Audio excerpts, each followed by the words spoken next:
I want to open this video up by saying that I am a neutral observer.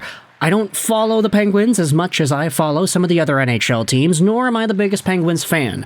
I'm a fan of some of the players that we're going to be talking about, but I don't really have a horse in this race. I have some friends. A really good friend of mine actually is a diehard Penguins fan. But when it comes to my own affinity for this team, there isn't really one.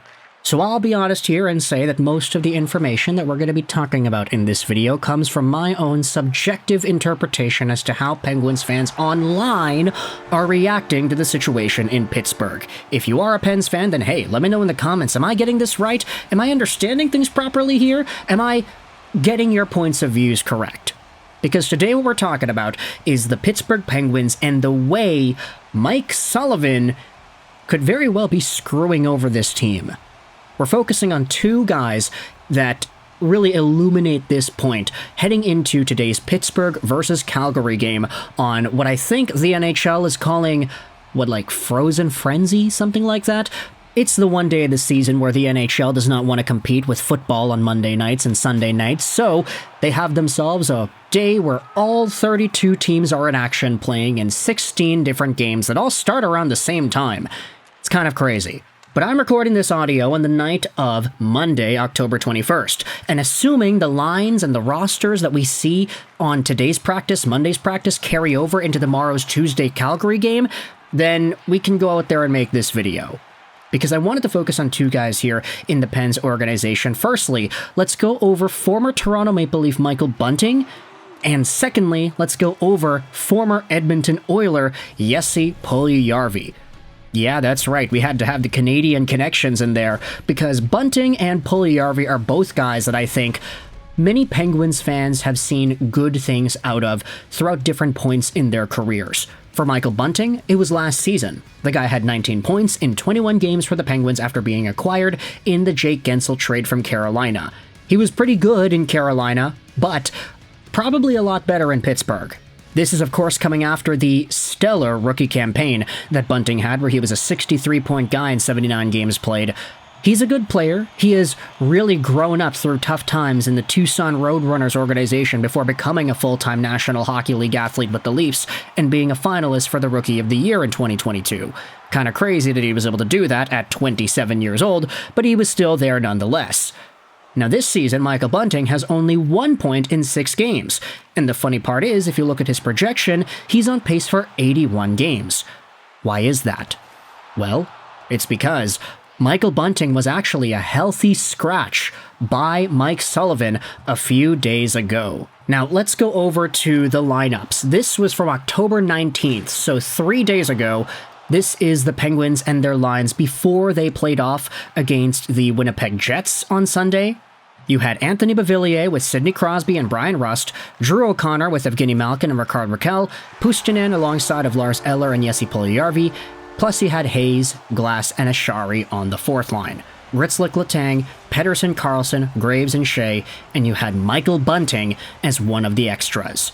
A lot of the replies here are talking about Mike Sullivan and how this is a very strange thought process.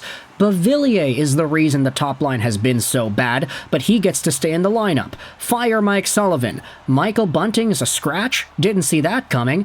Beauvillier still on the top line, huh?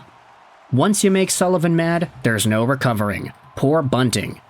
Mike Sullivan is overthinking. Just put Doc with Sid, Bunt, and Gino. Evgeny Malkin had 11 points in 5 games with Bunt and Rakell, so I think it was going fine. And okay, it's one game, he didn't play, and it looks like he's actually drawing back into the lineup here. But when it comes to the lineups heading into today's game against Calgary, again, I'm recording this audio on the night of Monday, October 21st, here are the new rosters that have been thrown out there. Heading into today's contest, you've got O'Connor, Crosby, and Rust, Bunting with Malkin and Rakell, so there you go, it's that line that we had seen. Beauvillier, Eller, Glass, Hayes, Ashari, Puljujarvi. And now, you're seeing even more Penguins fans go out there and get pissy about this lineup. Why is Glass on the third line over Puljujarvi? Puljujarvi needs to be up. Drop Beauvillier. How does Jesse Puljujarvi go from the second line down to the fourth line and they promote a healthy Scratch and Bunting to the second line? Jesse Puljujarvi looked good on that second line, and I could see him moving down to the third, but the fourth is wild, especially when you have Cody Glass on the third line. Now, if you couldn't already tell, I'm kind of picking at straws here. I'm making a big deal out of line combinations and guys getting more opportunities of ice time than others because the Pittsburgh Penguins fan base has been very vocal as to whether or not Mike Sullivan really should be the guy to coach this team. There are posts popping up all over the Penguins subreddit asking, hey, are they firing Mike Sullivan at some point this year? When do you think they should have fired Mike Sullivan? And a lot of people are talking about this idea. Sullivan should have gone. Sullivan overstayed his welcome. Sullivan. And you're taking a look at some of the rosters that have been thrown out there, and a lot of Pens fans are disagreeing. Now, we had already spoken about Bunting. He's only got 1 point this season, but Jesse Puljujarvi has 5 points in 6 games this year. 1 goal, 4 assists. If he can keep this up, this will be a career year for him, and he has been very versatile as an offensive scorer. In the preseason, he was potting in goals left, right, and center like crazy. He was so good. And now he's using that playmaking edge to really bolster up the ones around him. So going from what was a literal 5-game point streak that he's been on to giving him 4th-line minutes alongside of Noel Acciari and Hayes kind of gets you thinking what's going on here.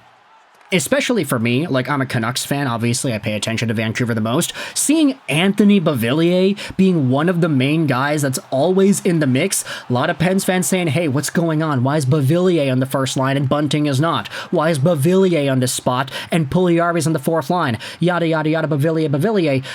Look, from my limited exposure to what the Penguins have been doing this season, because I did watch them during the Montreal game earlier, it seems to me like Anthony Beauvillier, especially after being given a chance with Sidney Crosby to open up the year, is more or less what Anthony Beauvillier is. When he started out in Vancouver after the Bo Horvat trade in 2023, he had himself a spot on Elias Pettersson's line to open up the year. Pettersson then rotated through other guys like Kuzmenko and Mikheyev and Lafferty, etc., but Anthony Beauvillier was a guy that just was so ineffective. Like, man, when he scored, he got you all hyped because he would score, and then he would score again, and then maybe he would even score a 3rd time. He would go games while producing goals. But the problem with Beauvillier is that his consistency was so all over the place that even though he had 20 points in 33 games with the Vancouver Canucks, he ended up getting 8 points in 22 games to open up the season afterwards. And he had a pretty beefy cap hit too, which is what prompted the Canucks to trading him to the Chicago Blackhawks in the first place. Then, playing with Nashville in the playoffs, he actually scored against Vancouver in a game, which was interesting to see. But to see Beauvillier go into Pittsburgh and only having 2 goals in 7 games so far, shooting the lights out, like if you go over to his stats, he's getting shots on goal like crazy. He's getting like at least 2 shots a game pretty much. And the first game of the year, he had 7 shots. But the problem with that is he's ineffective everywhere else. I mean, okay, he's not the worst defensive player in the world. He kind of has pretty refined defensive instincts, which I guess you can get after playing in New York for so long, the Islanders that is. But having this commitment to the guy where he's playing in the top 6, yeah, no, sorry Pittsburgh, but I saw that formula in Vancouver. They tried it with Elias Pettersson, didn't work. Tried it with JT Miller too, I'm pretty sure, didn't work. And before long, Beauvillier was a 4th-line guy with Sam Lafferty and Niels Höglander. Yeah, Canucks fans, remember that? Lafferty was a center. Oh yeah, Pens fans, y'all should know that too. He was also a Pen, but anyways, back to the main topic at hand here. I wanted to get your feedback. Let me know in the comment section below if you're a Penguins fan. How do you feel about the way Mike Sullivan is using Michael Bunting and Jesse Puljujarvi? 2 guys, formerly from Canadian franchises, that have garnered pretty decent fan support over the years.